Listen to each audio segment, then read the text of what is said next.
actually looking at your paper. Do you have it open with you? I have it open. So the first one, which is an autobiography, again, what I found that you have actually left out writing the main theme. The main theme. So what you missed out when I corrected your work, what is the main theme here? Or shall I just read out? See, or you read out what you have written and we'll look at it. An autobiography is an account of a person's life written by that person. This literary genre here is used here to express author's memories of growing up in Egypt, with excellent characterization of the place, elegant description, and sophisticated portrayal of her emotions. Okay, I just stop you there. Portrayal. Look at the spelling of portrayal. Okay, The writer tries to establish a connection between nature, music, and herself. She brings out the intimate connection that she has with the place and a sense of nostalgia. This depiction makes the reader feel as if they are in that place. Okay. You've given a good introduction, but I don't see what the main theme of the whole biography is, of that part. Connection that between nature herself and music, that's the main theme. So have you said it there? Yeah, I told that the writer tries to establish a connection between nature, music, and herself.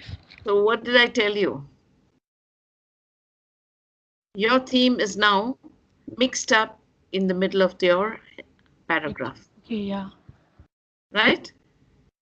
Remember, now we are focusing on how to score. Right? So when that happens, at a glance, the examiner does not see you writing the main theme. It's not in the beginning, it's not at the end. So if you are rephrasing it, how would you rephrase it? An autobiography is an account of a person's life written by that person. This literary genre is used here to express author's memory of growing up in Egypt, and then I have to write the main theme there.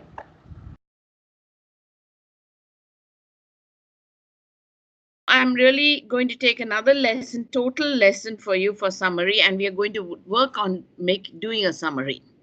Okay. Okay. So I actually will be sharing a worksheet with you. Okay. So how were your exams? Well, they were quite good. They were good. Okay. So I have here a video which I will share the screen with you. Okay. Okay.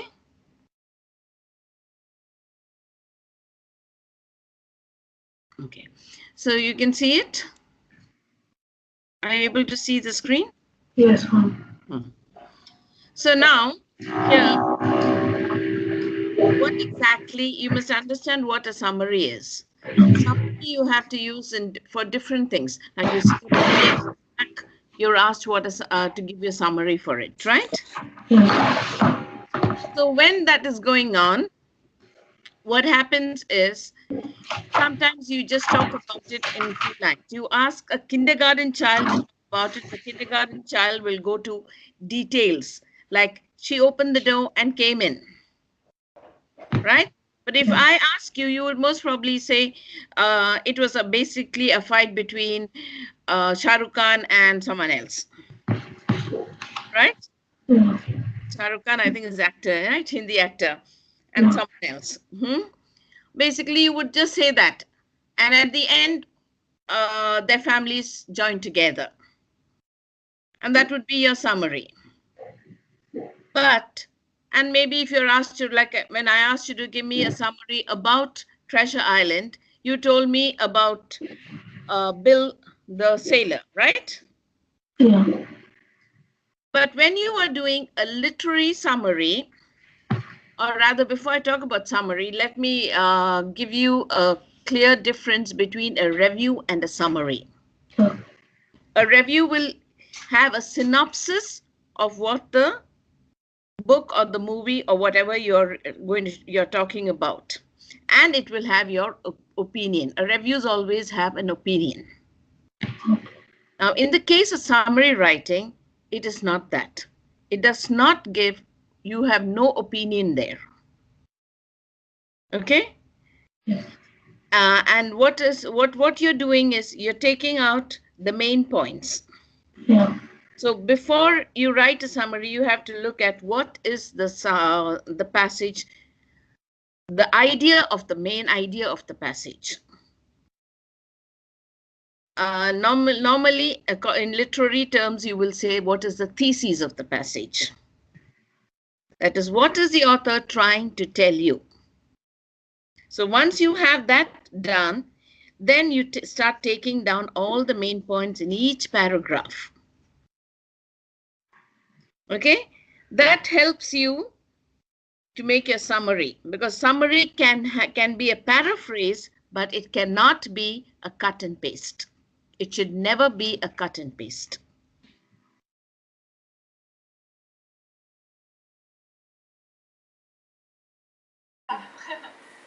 You were delayed by something? Huh? Yes, yeah, I'm late, sorry. Okay, I was wondering you got confused with the classes or something. Okay, I actually edited your work. I'll share the screen with you. Okay, so let's look at what you have written. So, it started with, I'm afraid of sharks, he said, right? Yes. I insisted him to swim, but he refused. So the correction there I have put for you, I insisted that he swim with me, but he refused. Okay, I insisted that he swim, not him swim. Okay, then next one, I was feeling bored, so I left the spot immediately and started to walk towards the shore. Started walking towards the shore.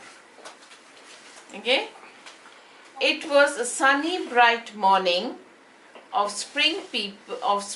People were enjoying swimming and surfing. Some of the kids were screaming in high pitch. So there's a correction for the first sentence. It goes as, it was a bright, sunny spring morning.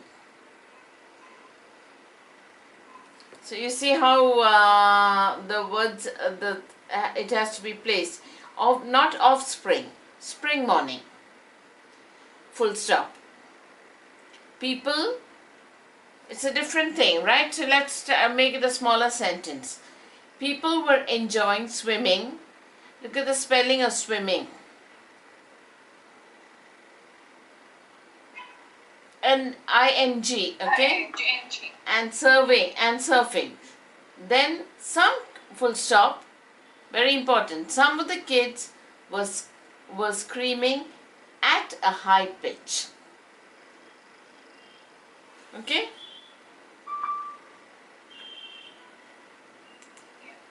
Since I was looking for a peaceful, isolated zone, now instead of zone, it would be better to use the word place or area. Okay? Zone is too strong a word to be using there. So I started walking to the south side of the Carolina beach. Now look at the spelling of beach. B-E-A-C-H. Initially, I immersed myself in knee-length water and began to play with the cozy and cool water. One, cozy. It won't be cozy, so you can either say comfortable and cool water, or we can use another term for it. Let's see. Initially, immersed. I immersed into the knee-deep water. Right? So you're putting yourself into the water, which is only about the length of your knees. That's what you meant, right? And began to play with a cool and fresh water. I think it'll sound better that way, right? Than cozy. And never use short forms, okay? Use full form for ant. Then I started to swim along the beach horizontally. What do you mean horizontally? Definitely you cannot swim vertically. You cannot go swimming upwards, right? Yeah. So you don't need to say horizontally, right? Yeah.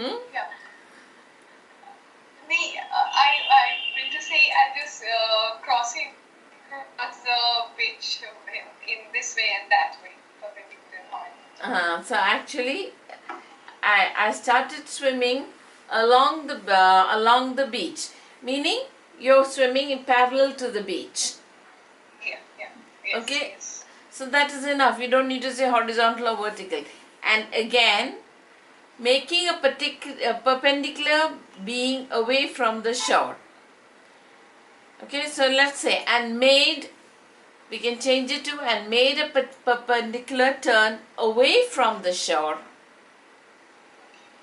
to the end which met to form a triangle. Or you can say going towards the end which met to form a triangle. Okay?